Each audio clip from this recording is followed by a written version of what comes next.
Hey everyone, welcome back to the Henry Hudson Hour. Today's guest is George Oberg, someone with a really fascinating perspective on Austin, creativity, and life in general.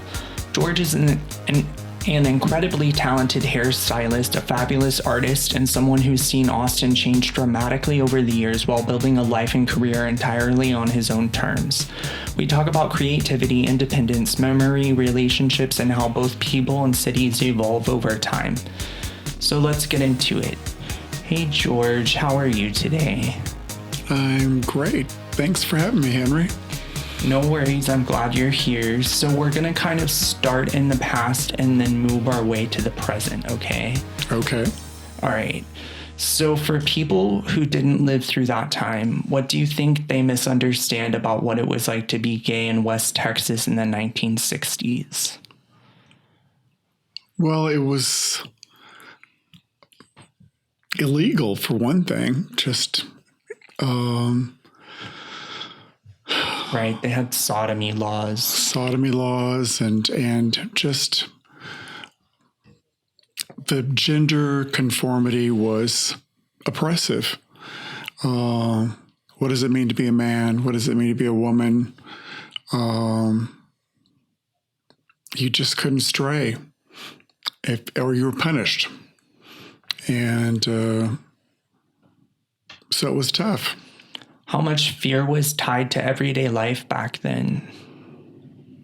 Well, if you could pass for straight, I don't think you really had to be all that afraid. I mean, but if you were effeminate male, or I don't know, the women could get away with being a little more masculine, but really, that was kind of frowned on as well. As I said before, the gender roles were strictly enforced. And from day one of going into the public schools, it was not just the other kids with bullying but the teachers and the school faculties and stuff. You know, they were all on board with maintaining that social order. And you had mentioned secrecy and shame. What does living that way do to a person over time? Well, it's a very dishonest way to live if religion or society imposes self-hatred. And that's really what it amounts to, that you you can't go through that journey of accepting yourself. Like RuPaul at the end of the Drag Race always says, if you can't love yourself, who can you love? Yeah, you can't love anybody else, right? That's right. So if you're... I love that quote. I do too. It's a very profound closing line that I think everybody has to hear. Be a better world. Less violence, I think. I hope. But it's very difficult when you're put down all the time for not conforming to these gender roles. And I'm not even talking about trans, even just... Right, I know. Yeah, I guess I was sort of far off. Well, most people can't really, that whole idea of violence too kind of enters into it. Masculine equals violence.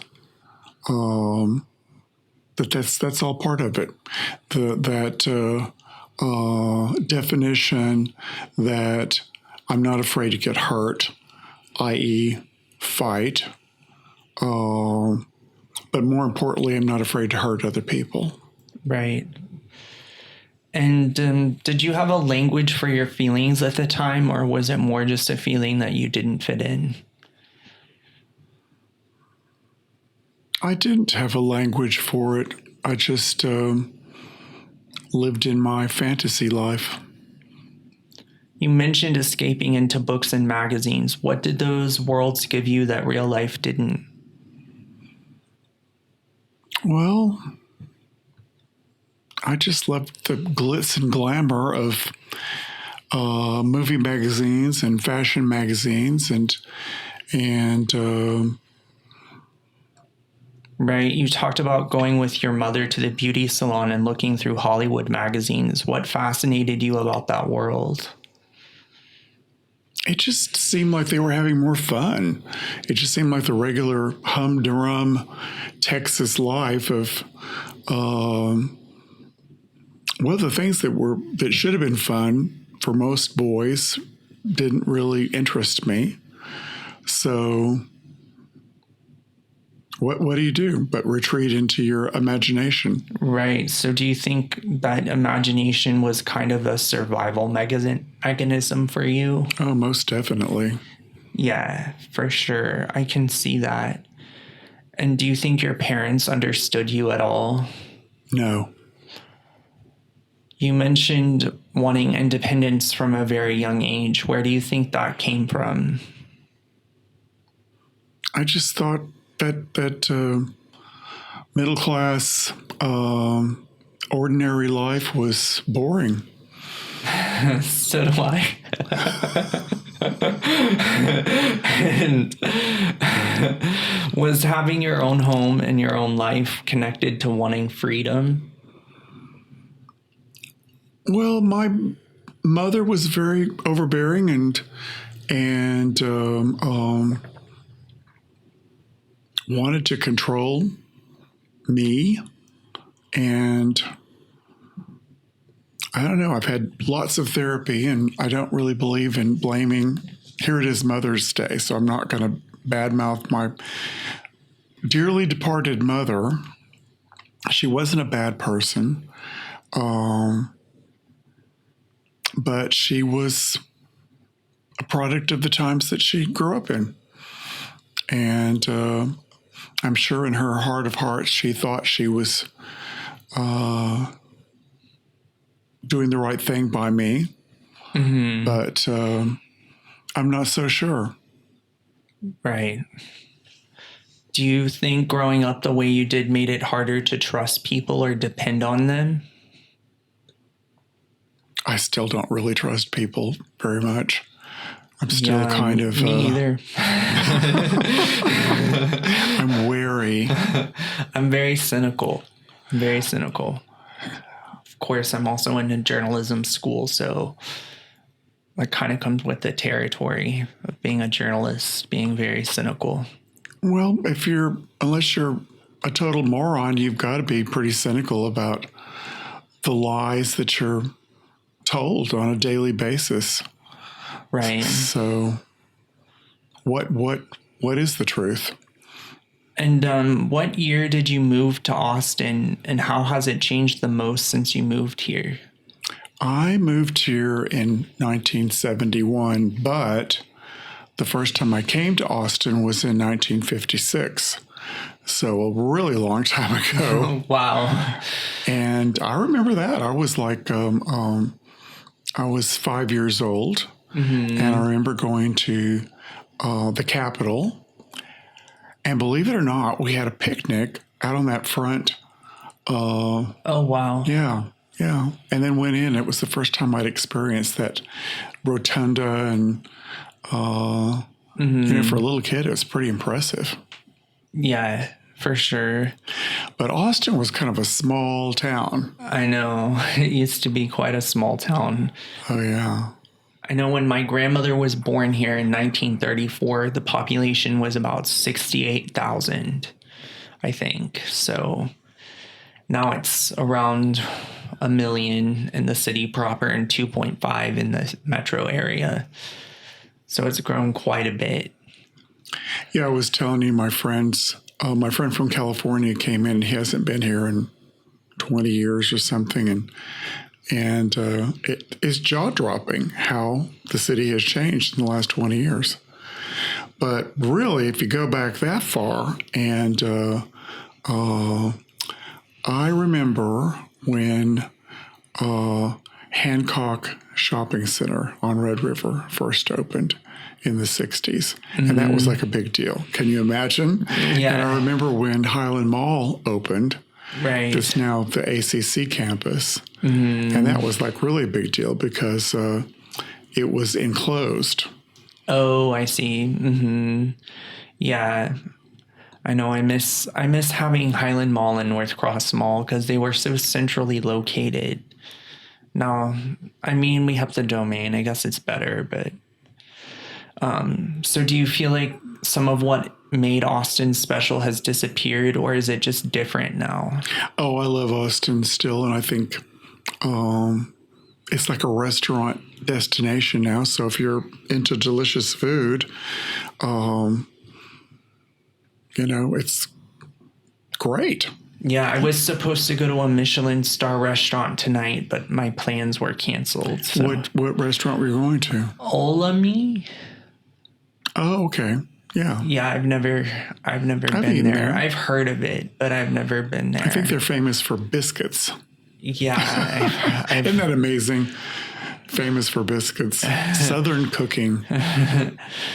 And if someone had told you you told me a story. You told me a story about your friend who you had just mentioned who called you up out of the blue after 20 years.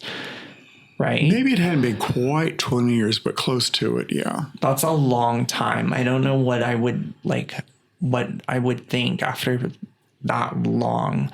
And you told me that you went to his wedding, but it happened before gay marriage was legal, right? Yes.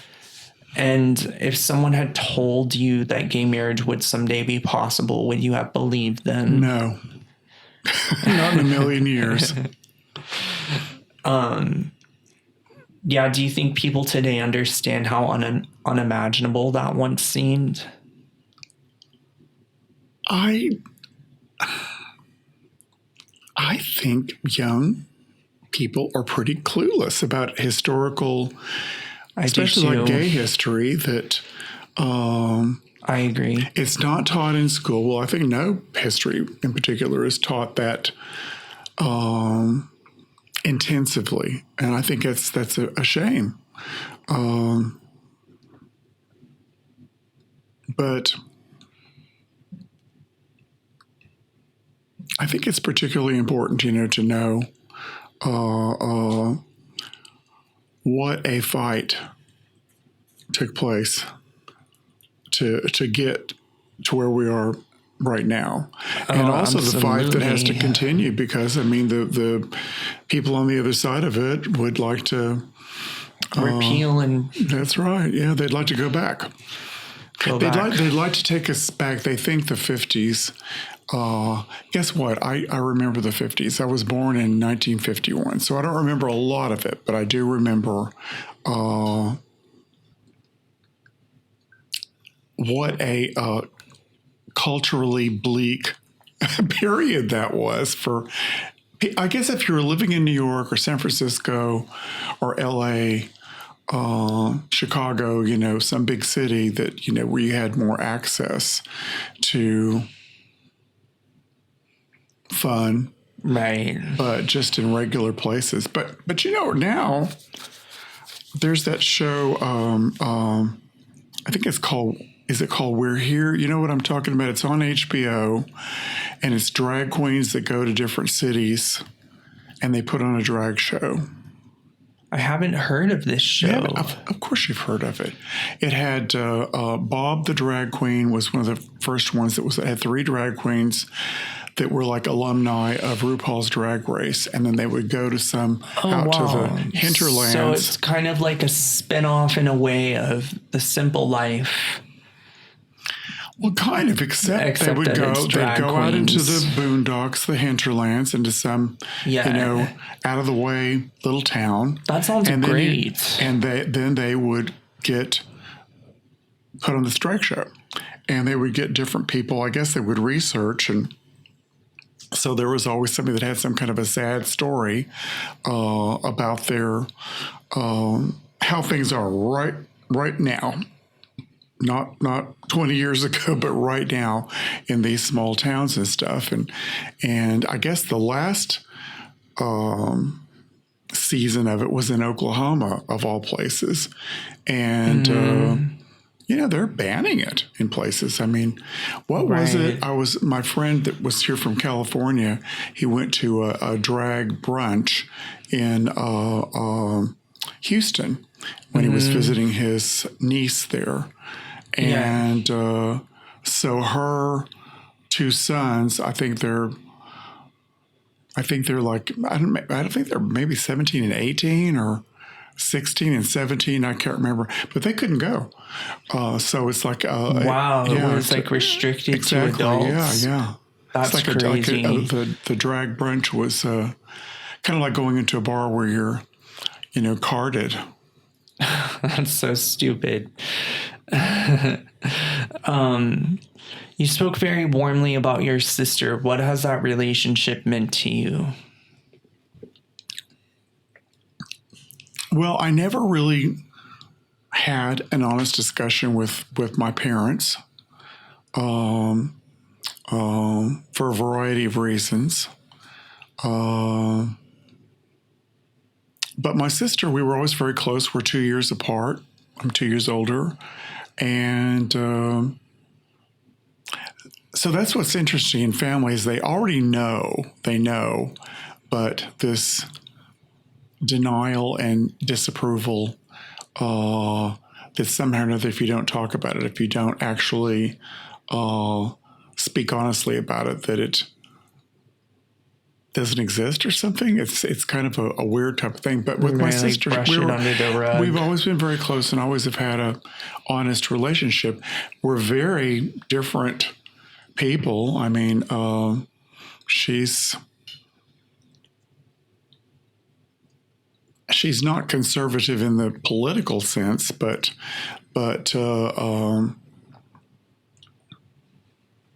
yeah, she's a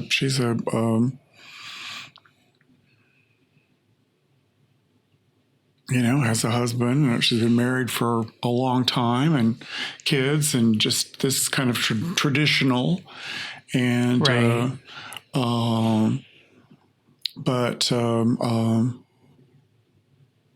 Not a party girl. Mm-hmm. I see what you mean. Yeah. So I don't know why I associate so many things with being cool or something with being wild, maybe, where there's, so you might have open attitudes about acceptance of people's sexual preferences or, doesn't necessarily mean that you want to participate in it, but that you're cool with. Yeah, my motto has always been the same as the W hotels, which is whatever, whenever. Well, that's the right approach. But unfortunately, I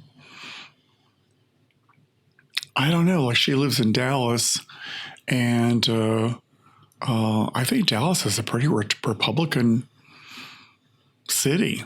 It's blue now. The city proper is blue, but the suburban area is like a split state. It's like 50-50 in the suburbs. So, and even Fort Worth has split blue in recent years, which is shocking. It is shocking. But the city proper's Fort Worth, Dallas, Houston, San Antonio, Austin, and El Paso are all blue cities now, which is really amazing. So what is going to happen with this midterm here in Texas? Oh, man, I don't know. I think it's a long shot, but I think it's going to be a close race. I don't know that Tallarico is going to win, but I think it's going to be close.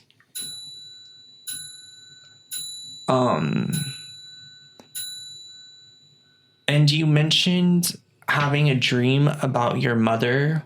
while you were cleaning out your refrigerator? Well, I got my sister bought me a new refrigerator. Isn't that a generous gift? And so basically, it took 3 deliveries to get the first one. They couldn't get it in because they had to remove a shelf. The second time the refrigerator was damaged, so they had to take it back. And then the third time they delivered it. So each time I had to take everything out of the old refrigerator and then put it back in the first 2 times, and then the third time put it into the new refrigerator. So I guess I was sort of preoccupied with that. And I had a dream that I was long ago with my mother cleaning out her refrigerator, and we were having all these arguments about all these crazy things that were in her refrigerator. Oh, yeah, that's so funny, especially given that it's Mother's Day. And do memories hit differently now than they used to? Excuse me? Now what? Do your memories, do they hit differently now than they used to? I think I've just resolved a lot of things. I mean, it's all this stuff about taking a vacation from guilt and shame. That's the key, that you've had it drummed into you that you're a bad person, I guess, or that if people really knew you, that they would reject you. And for the longest time, it really was true that people did reject you. If they found out you were really not part of their tribe. I think that's a lot of it, that it's a tribal thing. Right. Humanity is very tribal. I decided I want to take anthropology soon. I think I'm going to do that class soon. I think that would be fascinating. I do too. It's actually what my sister majored in, but I don't know how much. It's not a very useful major. But yeah, I have many memories regarding the refrigerator. You do? Yes, because I was raised by my grandmother, and she was raised during the Great Depression, and she never throws anything out. And I have inherited that from her, unfortunately.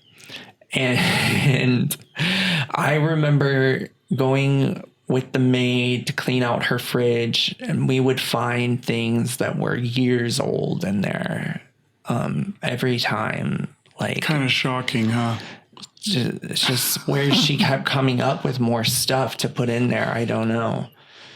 But it's kind of shocking. Well, yeah, like you're thinking, are you really going to eat this? Yes, because she is so paranoid about scarcity, because she grew up during the Great Depression. So she's paranoid about running out of food. And I was raised with that paranoia, and now I kind of have the same feeling. Like, I always overbuy food. I always have more food than I can eat because I'm so worried I'm going to starve. Now, that's interesting to me, because I know your grandmother grew up that her family always had money. Right. Well, that's true, but it was the Dust Bowl. It was harder on them than most times, but she has a memory of them saving aluminum foil because it was very hard to come by. Well, to reuse it, yeah. Yeah, so they would wash it and roll it up into balls and reuse it and things like that. That whole frugal thing was that was supposed to be a real positive trait, to have, as far as not being wasteful and right. And in spite of their wealth, they are very frugal. I know. You told me some stories. So what is it about antiques that speaks to you? I'm sitting here in your absolutely gorgeous living room. I feel like I'm in a museum. I just love them. I just love old things. It's funny. I was watching a Ted Turner. Oh, I'm back from the thing. It's Ted okay. Turner, died this past week. Yes, I saw that. And so he was talking about, what a visionary. Yeah, he was such an innovator. I love Turner Classic Movies. Me too. It's my favorite channel. It's my favorite channel. I love it. And I never get tired of watching those old movies. It's just great. And it's and I'm so grateful to him that, he was a visionary. And so anyway, they were asking him, well, why is it that, people love that channel so much? And he says, well, people like old things, like old stuff. And I thought, well, you're so right. Well, not everybody feels that way, I don't think. But no, not everyone, but a lot of people for sure. I think we're going to need to get on board with that because the throwaway society, filling the ocean up with a bunch of junk, a bunch of garbage, plastic. This whole thing about reusing some foil, it sounds so crazy, but renewable, reusing things, recycling, somehow it has got to take hold with humanity, or what's going to be left. Right. And I was wondering, is there any object you own that tells a story about your life?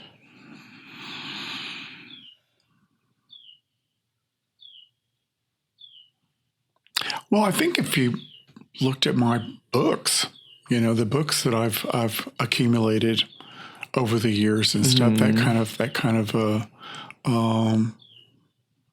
would kind of inform you about who I am.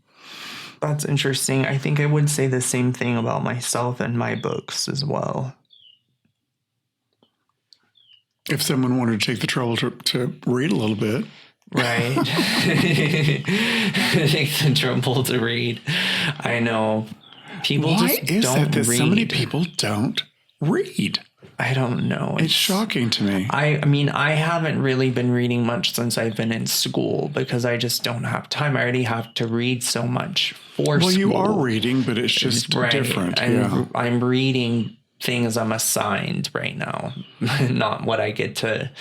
When I get to choose what I want to read, I'll definitely do that. But so did you take an English literature class? And yes, I've taken English lit, world lit, and American lit. Okay, boy, that's a lot of reading for those three. Yes. So I have done my fair share of literature. You've covered some territory, yes.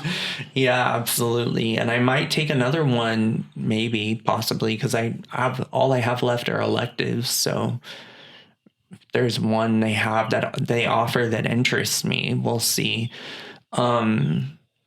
So I think that wraps up our conversation, my convo with George. I really enjoyed hearing his perspective and some of the stories and reflections he's shared throughout the episode so far.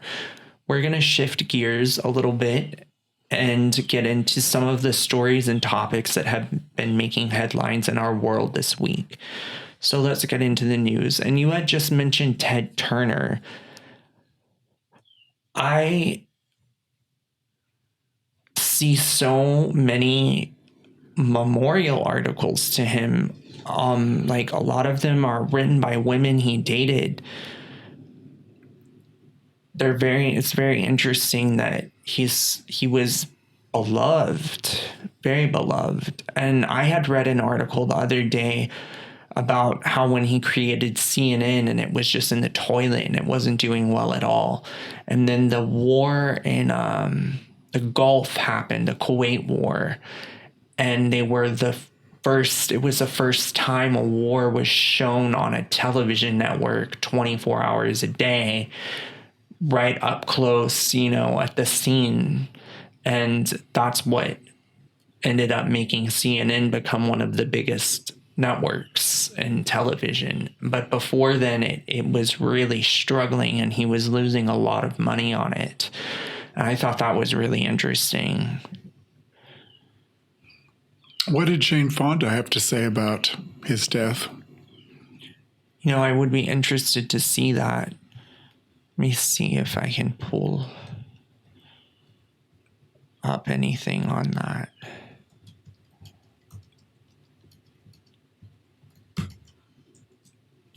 I know Jane Fonda was upset. She was upset about something. Oh, she was upset she didn't get to give a eulogy for someone at the Oscars, that they chose someone else instead of her.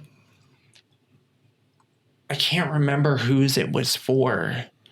She was really ruffled her feathers. She had a lot to say about that. I wonder who that was. Yes, it says she made a heartfelt tribute. I might be able to look it up here. Jane Fonda released an Instagram statement honoring former husband Ted Turner after his death at age 87, underscoring his personal and public impact. Let's see if I can find what she said here.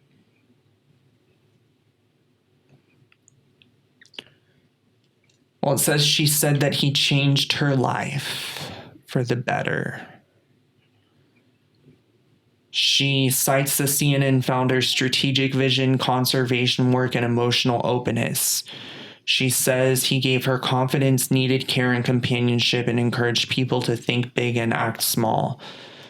She praised his achievements in business, sailing, and wildlife protection, noting lessons about nature and endangered species. The statement closed with mentions of Turner's 5 children and their blended family.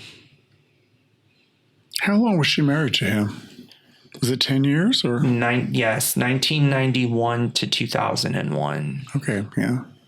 So 10 years. That's a good chunk. I think she was the one that left. Yeah. That doesn't surprise me with her. It doesn't surprise me either. She is such an interesting character. A great actress. Oh, I love Jane Fonda. Okay, let's see here. I'm opening the news package. So we wanted to talk about Jim Carrey's major surgical transformation, and just men getting facelifts in general. What's your opinion on that? Well, I was making a bad joke. I'm not going to say who, but so many times when old men get a facelift, they wind up looking like an old woman. Right. It feminizes their face somehow or another. I agree. And I think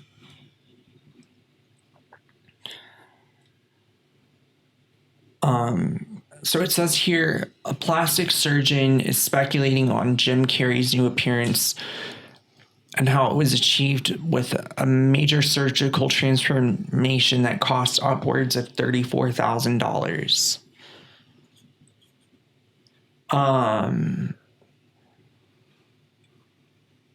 Dr. Rachel Mason of La Femme Plastic Surgery weighed in on Carrey's possible facial procedures in an exclusive interview with Page Six after the comedian was forced to address rumors about his altered appearance, even having to shut down clone speculation. Mason theorizes that it appears to be a major surgical transformation, noting the most obvious indicator is a significant elevation of the brows, which points to a brow lift. And personally, I just don't think he looks very good in post-op. in the post-operative pictures. He doesn't even really look that much younger. That's the crazy thing about it to me. I mean, well, sometimes you have to give it a year some time, to settle heal. in. That's what I've heard too. Yeah, I know someone that just got a facelift, and I haven't seen her yet since she had it done. And I'm very anxious to see the results. Well, I had a friend that just had one done a couple of weeks ago, and I saw her for the first time post-surgery this last week. Oh, wow. That's not too long to heal. Did she look bad? No. I thought it was good. amazing how the neck lift, what a difference that makes. Tightening up your jawline and says this doctor, she also believes Carrie underwent an upper blepharoplasty, which has grown in popularity amongst Hollywood in recent years. Carrie Underwood? No, Jim Carrey. Jim Carrey, okay. Yeah. I was wondering because Carrie Underwood, I was looking at her on American Idol, and she looks very different to me. Oh, she does look different, and she has what I call the Republican effect, the MAGA effect. The makeup. The Mar-a-Lago effect? Yeah, the Mar-a-Lago effect. The makeup, exactly. That's exactly what it is. The makeup she wears now, and I loved her songs, but she's become a big Trump supporter, and it's kind of soured me on her. I would hardly recognize her. She looks so different. Yeah, she looks different for sure. I don't know if she's had a lot of surgeries. I think she's done fillers. I don't know that she's done surgical procedures, but she's definitely had fillers put in. And those fillers, they make people look so weird sometimes. It can be it's like if they just do it just slightly too much, it just doesn't work, there's really an art to it. Yeah, so she believes that he underwent an upper blepharoplasty, an eyebrow lift. He got fat transfer and a facelift. The works. It's a lot. That's a lot of surgery. I mean, in the picture that's zoomed out, he doesn't look too terrible, but I don't know.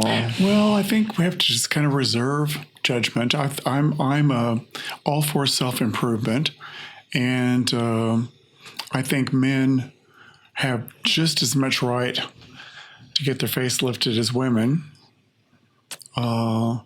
Me too. I'm all for it as long as it actually is an improvement. And sometimes it doesn't work out quite right, unfortunately. And I don't know why, but yes. And do you know who this Kelty Knight is? She's one of the red carpet correspondents. She looked great in the photographs that I was looking at. Yeah, she accidentally revealed on Real Housewives of Beverly Hills that she secretly got a facelift done, and she's very young to have one done. People are starting, and have been for a while, having tweaks early. Yeah, earlier and earlier. Yeah. Mm-hmm. And I don't know how good of an idea that is, but... Man, I don't know either. She doesn't look bad. She looks pretty good, but it's interesting. I wish I could see a good before photo.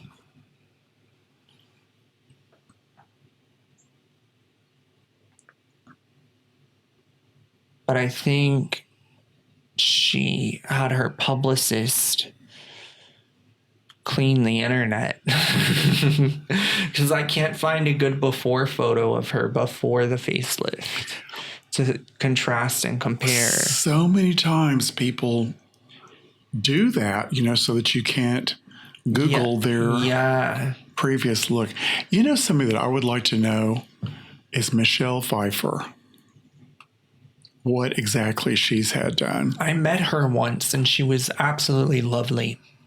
You did? Yes, it was she was staying in Austin. I don't know if it was for a movie or what, but it was when I was working at Whole Foods, and I did an order for her, and I met her. And How tall is she? She is not very, well, she's shorter than me. I mean, Well, you're really tall. I'm tall. That's not good. I'm tall. Let me see. Let me like see if I can pull 5'6", I'd say. Yeah, I would say around that probably. So yeah. she's not a giant, but she's not. She's very nice. A very nice woman. I really liked her. She tipped me very generously. So 5'7". 5'7". Yeah. It's hard for me to estimate height when people are shorter than me. I'm like, well, they're just shorter than me. I'm better at estimating height when people are taller than me for some reason. I don't know why that is. It's so weird to me now that it didn't used to register that I'd look at someone and I could think you've had plastic surgery done. But now, I guess because of all these, these TV shows that plastic surgery show on E! And oh, right. that you can Botched. kind of. That's a great show. It's very entertaining. And all these bad, horrible things. I mean, just wow. I saw a woman people can't breathe out of their nose. Who was botched in my store the other day. Yeah. Mm-hmm. She had, her lips were like, it was like worse than, and it was just bad. It was way too big, way too big. It was back talking about Dallas. That is. They've got some good plastic surgeons in Dallas, from what I understand, and so I'll go up and visit my sister, and you'll see these people, men and women alike, and they just have this look. It's almost like they have a mask on. It's so they all look the so same. fixed. Yeah, so fixed. Yeah. Yeah. Yeah, I just pulled up this article. Kris Jenner reveals text she got from friend Lori Loughlin about her being furious with their facelift comparisons. Loughlin apparently hasn't revealed that she's had a facelift. I think they both look great. I do too. They both are great examples of it. And that's, I think, what happens when you spend $100,000 on it, I think when people get these cheaper procedures done, that's when things can go awry. Sometimes. I really am like shocked that somebody was talking about, people spending $1 million on a facelift. Maybe that was some sort of exaggeration, but it seemed like I heard that number, that somebody's charging that much for. Oh, that does seem like an exaggeration, but I wouldn't be surprised if it was possible, especially in some place like Dubai. I wonder what that would buy you. I don't know. Kris Jenner looks great, I think. She looks really good. And I think Lori Loughlin looks very natural. I don't think she looks... Now, Caitlyn, I don't think that she looks that terrific. Right. Mm-hmm. I wonder who her plastic surgeon is. I don't know. It's interesting to see who these different people's doctors are. And I know one person that looks magnificent that's definitely had some procedures done is that Lindsay Lohan. She looks incredible. Oh, yeah. She looks incredible right now. She looks so refreshed and young. She looks better than she did when she was young. Yeah, she does. She's got to be 40 now, isn't she? Yeah, she's the same age as my sister, so she's almost 40. She's about to turn 40. Now, does she have just one child or two? I think she just had one, but I can check on that. Didn't she have like a little boy or something?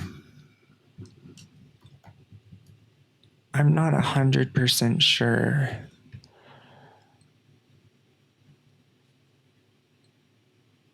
Just bear with me. The internet is going slow here.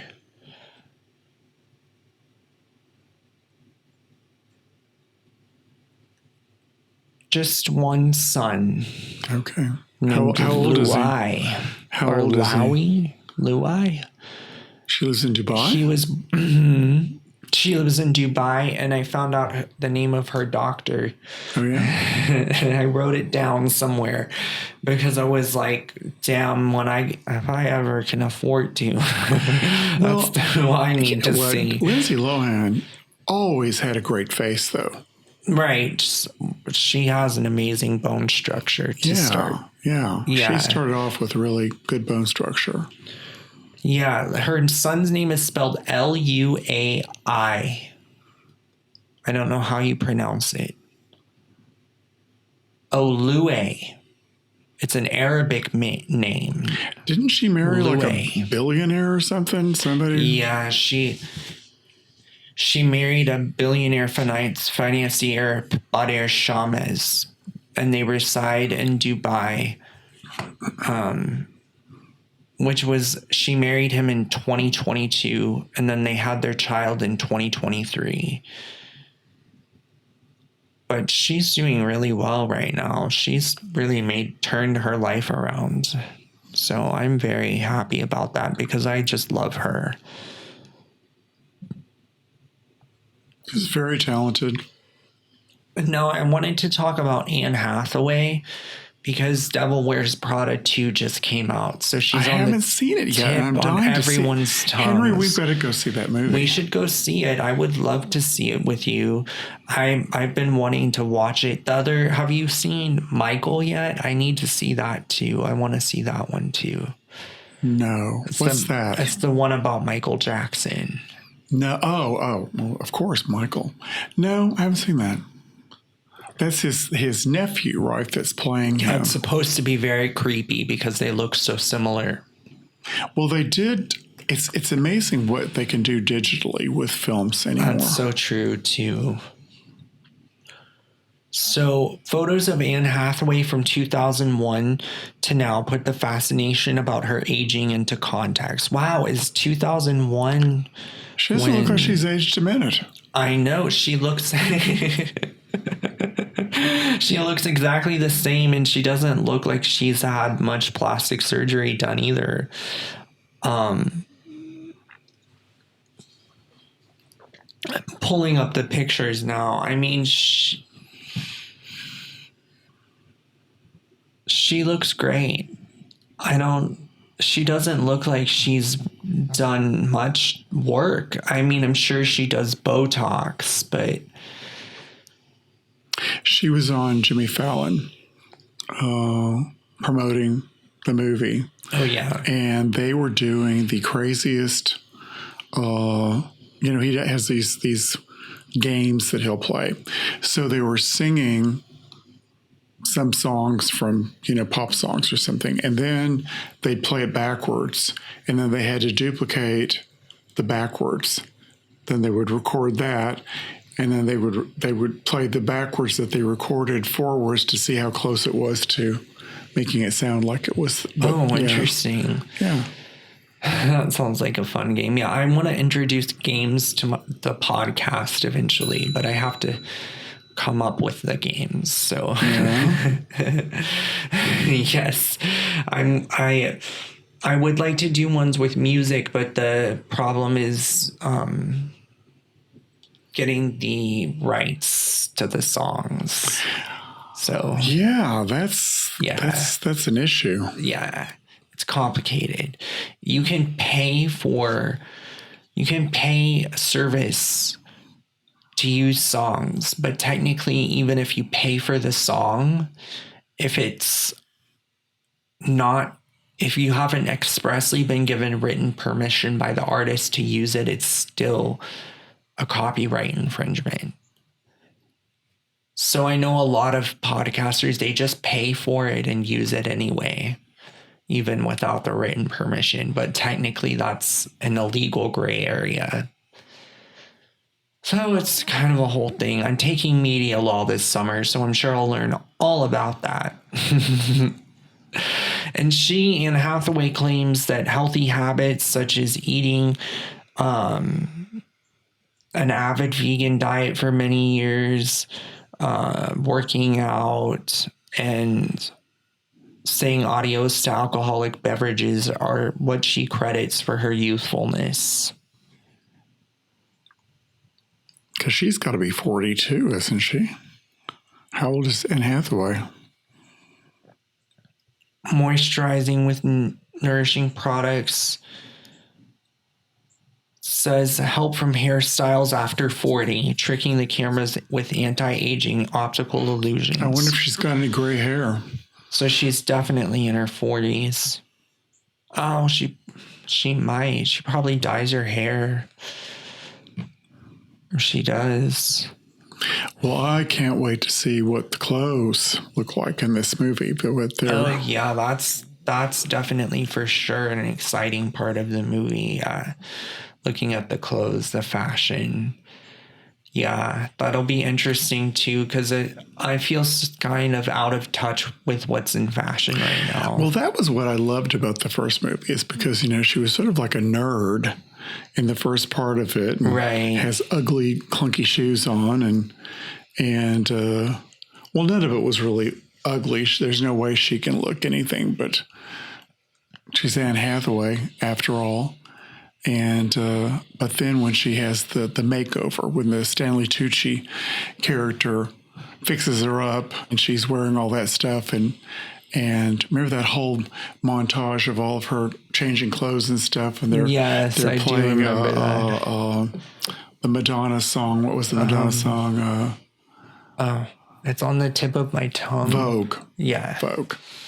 And then it just kept flipping, and she'd have all these fantastic outfits on, and she's walking in the street and coming in there. And, it's one of my dreams. And she's a girl that knows how to walk in high heels. Bless her little heart. Yeah, absolutely. So I wanted to go over how tall some of our favorite celebrities are. How tall is Anne Hathaway? Let's see if I can find that. She always seems taller than all the other people. She does seem like she's kind of tall. But she wears really high heels whenever you see her. It always makes you wonder why some women can do it and others can't. And just can't. And some just can't. Just can't. I know it's... she's 5'8", so she's... Okay. So if she's got on some heels, she's 6-inch heels, she could be over 6 feet. Yeah. Well, and then the other one, like Nicole Kidman, I think she's 5'11", something like that. She's really tall. And Charlize, I love her. So Shaq, we all know this. He's 7 feet tall. Oh, that's not a surprise. No. Of course, he's number one. How tall is Charlize Theron? Charlize Theron. She's got to be pretty tall, don't you think? Oh, yeah. I don't know. At least 5'10". It's hard to tell on camera, but...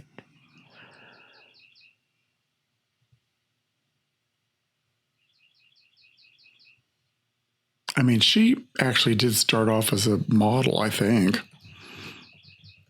I believe so. She is 5'10", yeah. But Nicole Kidman, I think, is 5'11". Wow. Look her up. I think she is. And she wears sky-high heels. I mean, she's not afraid to even be taller. I love when tall women wear heels. It reminds me of my mother.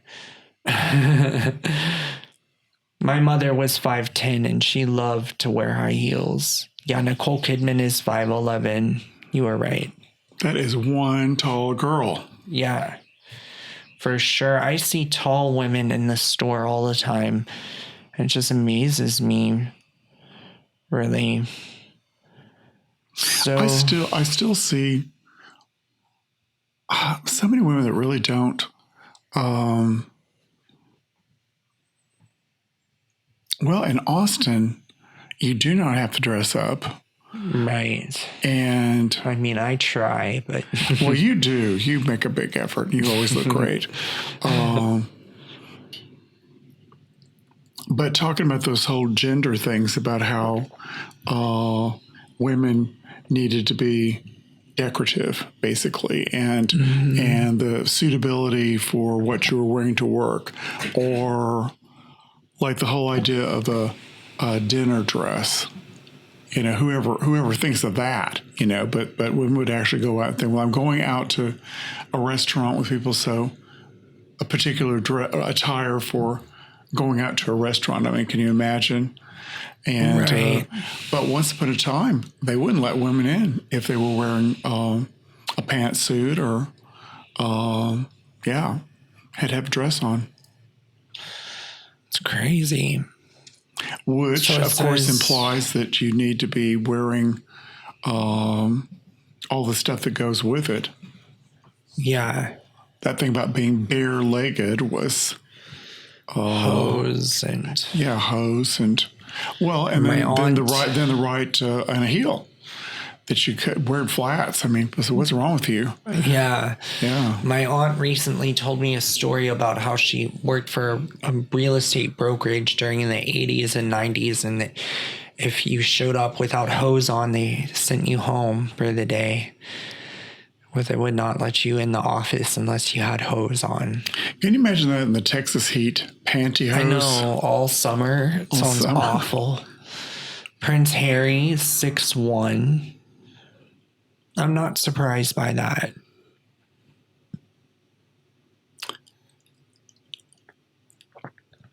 I think he's had some hair transplants done. Hopefully.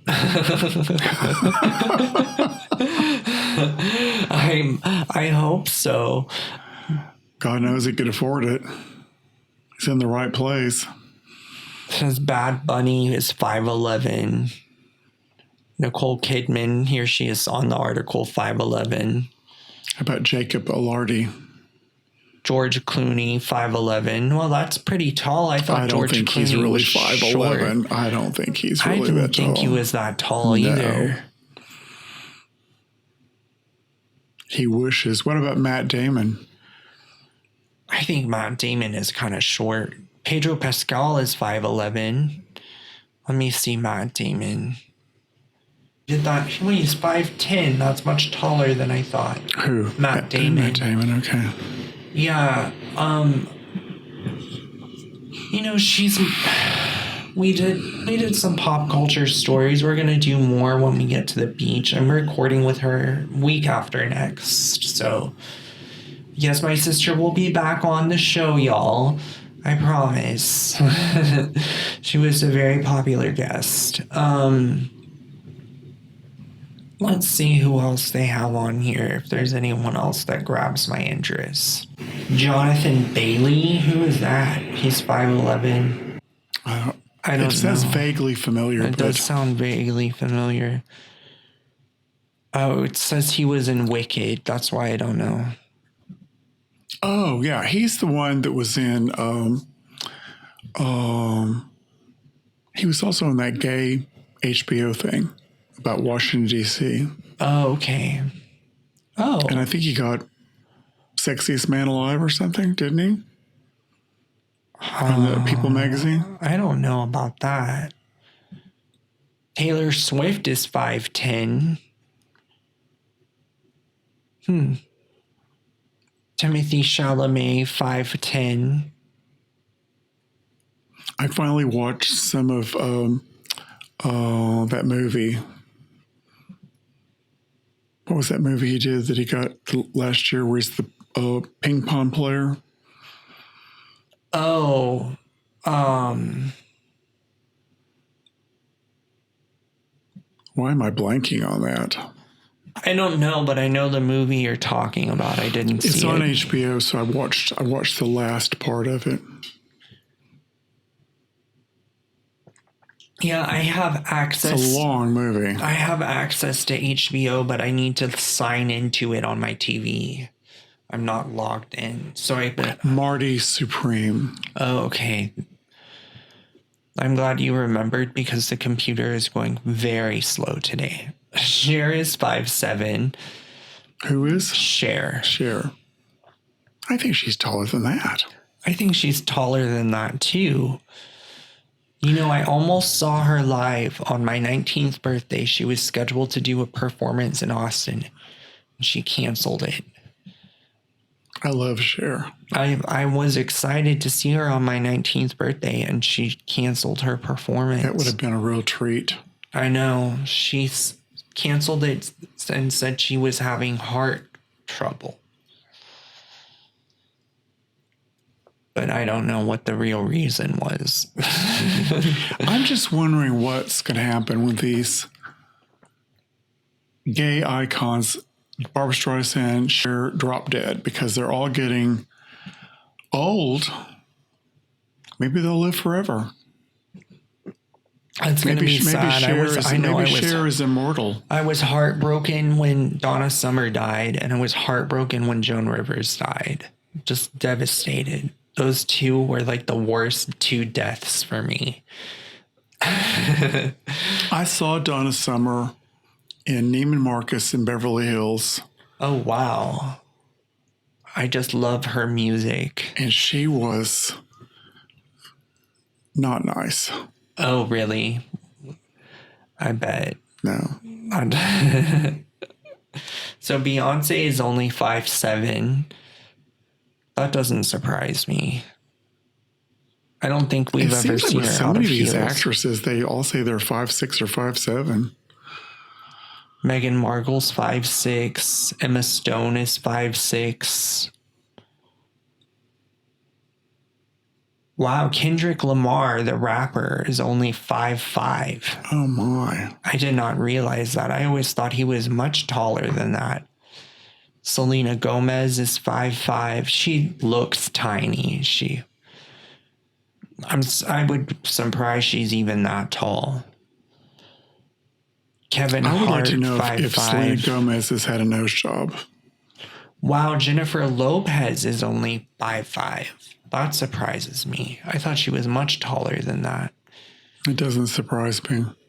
Huh.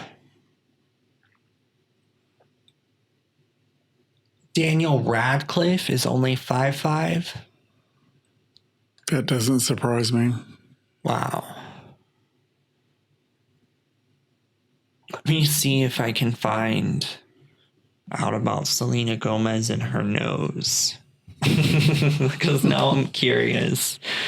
I'm sure she has. Well, I think... If you think she has. I think she has, and I think Michelle Pfeiffer, I think she had her nose done very early on. It's an interesting adjustment.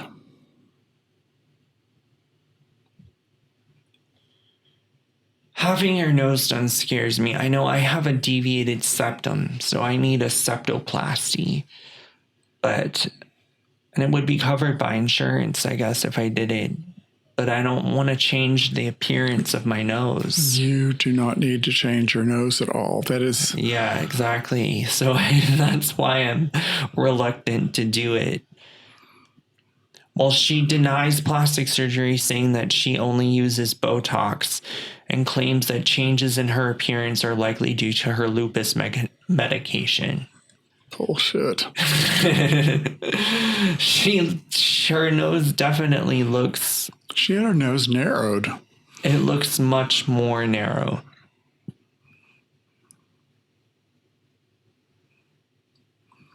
I think just about everybody... If you look at the before and afters. Yeah. It looks much more narrow for sure. It's almost pinched. I mean, she had a lot taken in.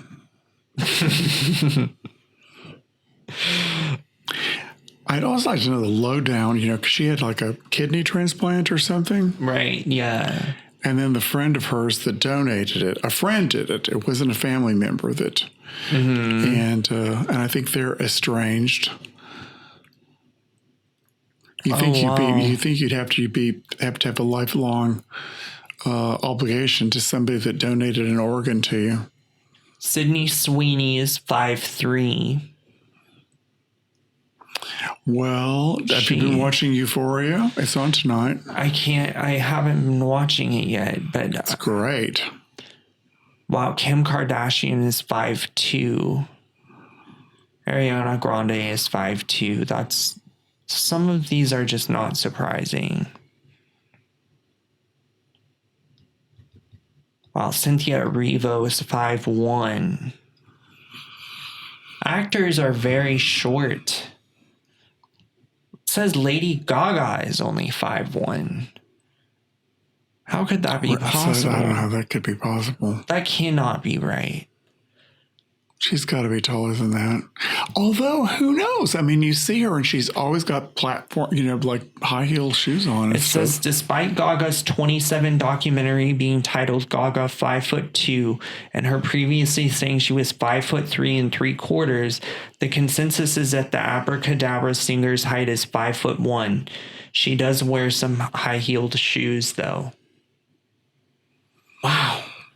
I just never would have thought that. That one is really surprising. Sabrina Carpenter, 5 feet. That doesn't surprise me at all. Mm-mm.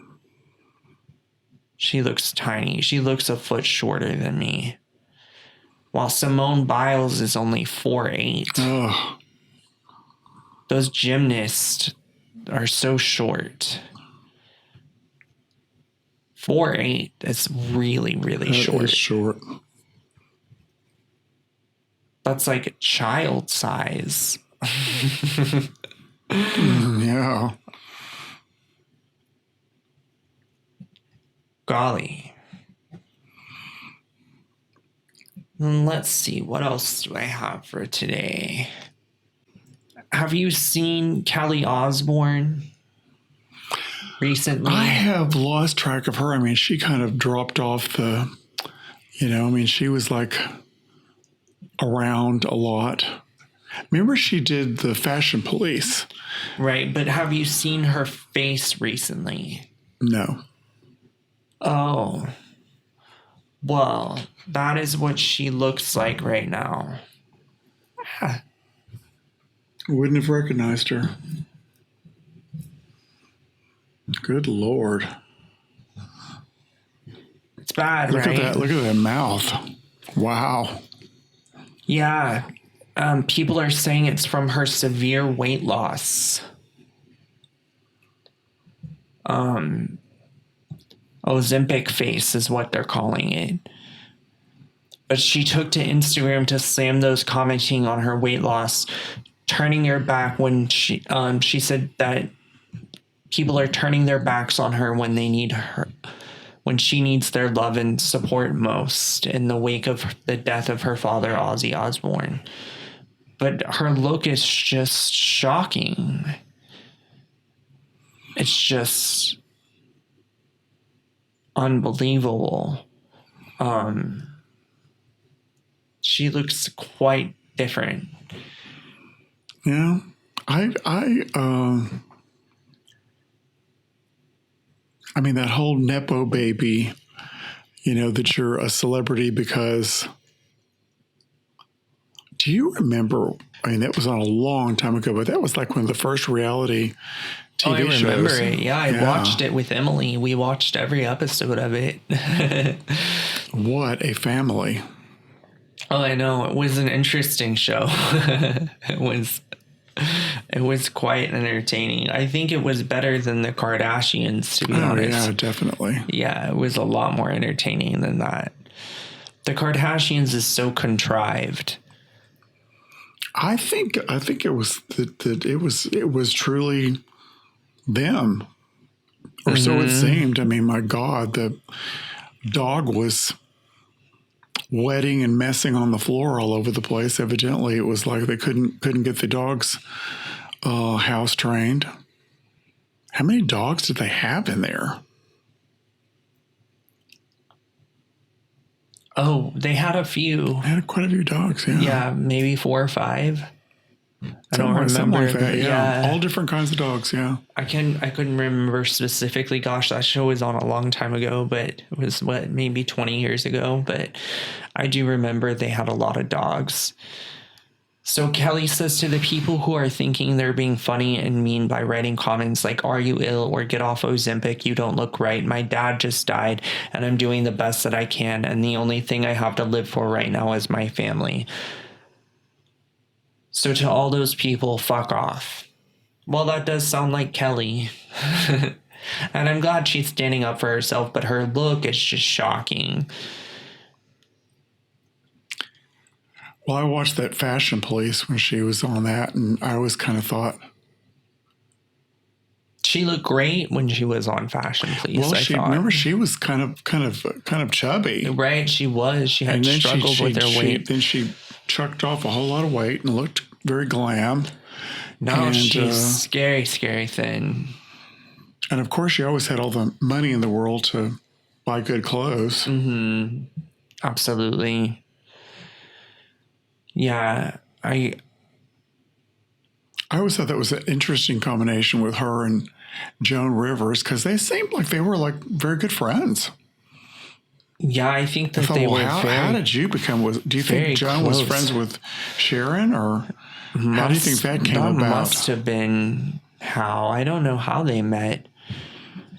I wonder if I can find out. Maybe they were neighbors in Beverly Hills or something. Oh, that's true. They could have been neighbors.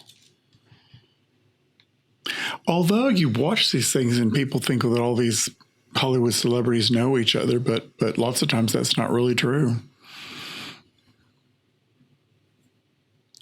So it says, wow, Joan Rivers and Kelly Osbourne first met in 1991 when a 6-year-old Kelly Osbourne appeared with her family on the Joan Rivers shows for a Rock and Roll Dad's Father's Day episode.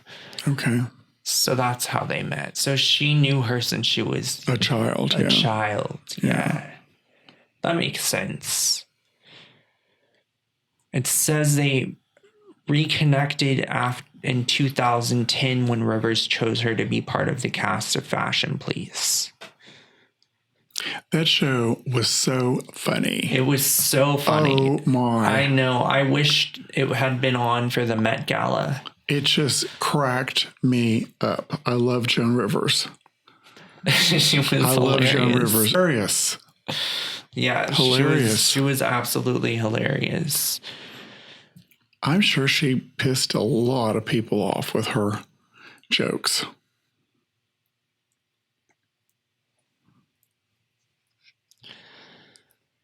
And so I was just going to mention this. The Richard Simmons estate hit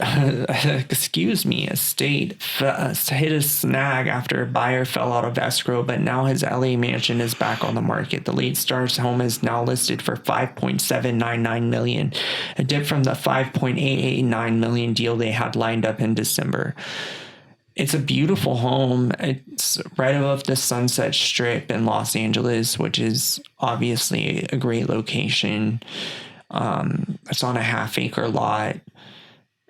It's really gorgeous. I'm fascinated by Richard Simmons and how he disappeared at the end of his life. I mean, it definitely could use some remodeling from the interior pictures. It looks like it could use a little updating. But it says it's only 4 beds, 5 baths. Wow. I've got a Richard Simmons story. Oh, really? You do? Well, not a big story. I went to LA to go to the Getty Museum, the one that was not new anymore, but they did the big museum, and I flew out there and I went to LAX and I was waiting because I was hooking up with a friend of mine that was flying in from Houston, and who is there at LX but Richard Simmons, and he had on short shorts and a tank top. Doesn't surprise me. He was in his exercise drag there in at the airport.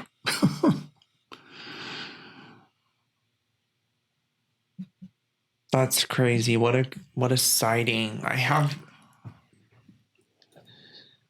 been to LA many times and I have not had many celebrity sightings. Oh, me neither. I've gone to LA lots of times and Yeah. never see anybody. Now, I'll tell you where you see people lots of times is in New York and in Manhattan. It seems like that makes more sense. Yeah, because it's less spread out. Yeah.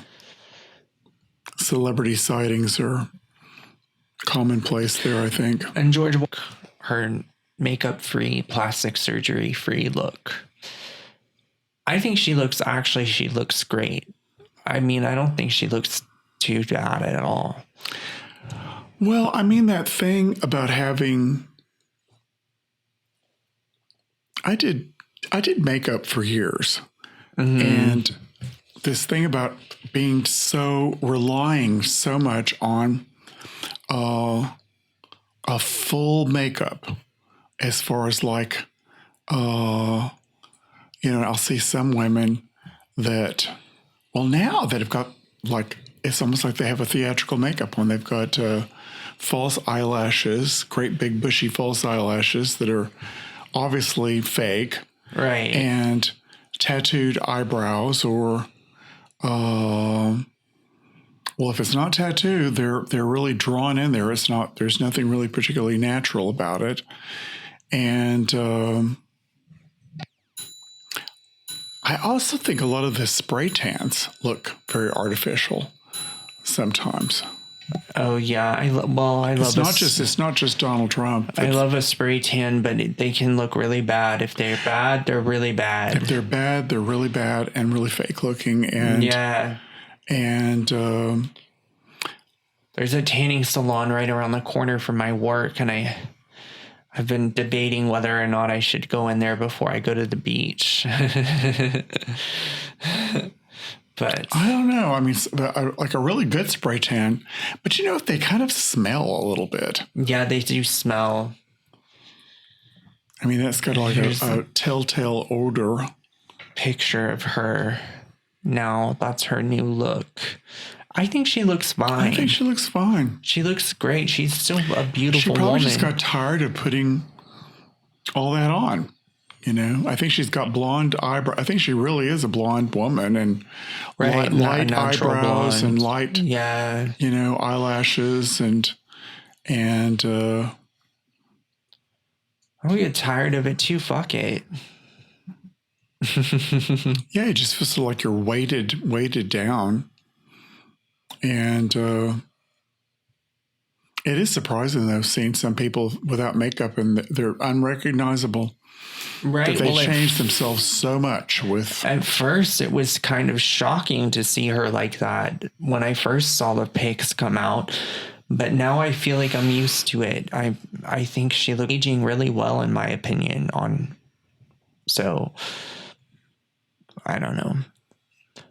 Well, I remember she had those giant implants put in. Oh, yeah.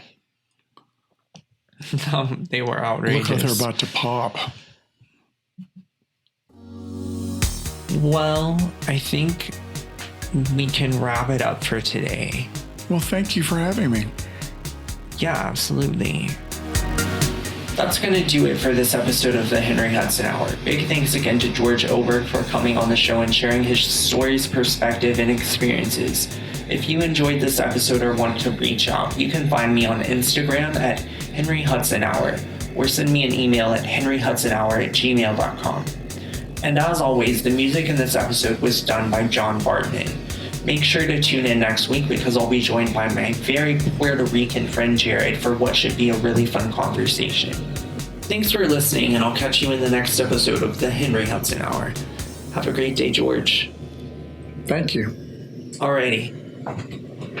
I will see y'all next week. Bye-bye.